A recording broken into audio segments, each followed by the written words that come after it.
Okay, so real football is almost here, thank goodness. But first, the Patriots have to play 3 preseason games, which is kind of a drag, but whatever. The first one is Friday night against Washington, and get this, it's the only preseason game they're playing at home this summer. The other 2 games are on the road, which is a bummer. But wait, before the game even starts, they're unveiling this huge 12-foot statue of Tom Brady. How cool is that? He's going to be the first Patriots player ever to get a statue. That's a big deal. You can even watch it online or on local TV, so that's something. After all that statue hype, the Patriots are going to play the Commanders, and it'll be our first little peek at what's going to happen this fall. Plus, this is Mike Vrabel's very first game as the head coach, so that's pretty wild. So here are the 5 things you got to watch. First off, Drake Maye.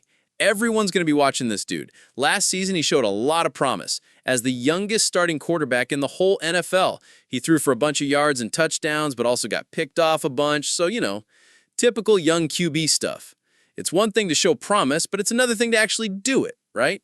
This one preseason game won't tell us everything about his second year, but it'll be super interesting to see him in Josh McDaniels' offense for the first time in a game. Get this, McDaniels is like the 4th offensive coordinator Maye's had in 4 years, and he played for Alex Van Pelt last year.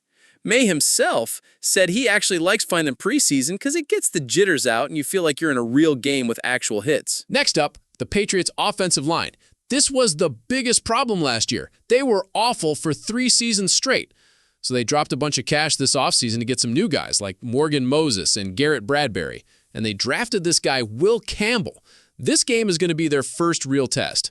Last year, the O-line just looked bad in preseason, and then the whole season was a total disaster for pass protection.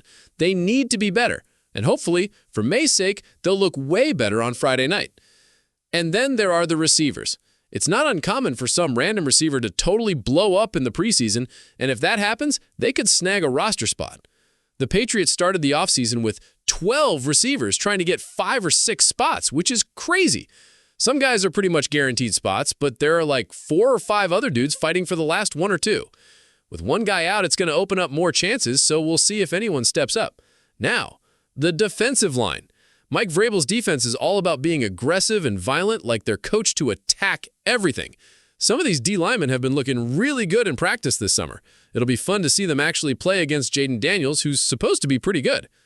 But, surprise, the Commanders coach said Daniels isn't even playing. So it'll be some other guys at quarterback. On paper, the Patriots' D-line should totally dominate, but we'll see if that actually happens. And finally, who doesn't love a good kicker battle? This year, it's between a rookie, Andy Borregales, and this guy, Parker Romo, and they're both competing hard.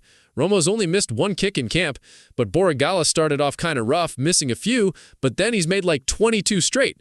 The Patriots actually drafted Borregales in the 6th round, so he's kind of the favorite, but Romo is really pushing him.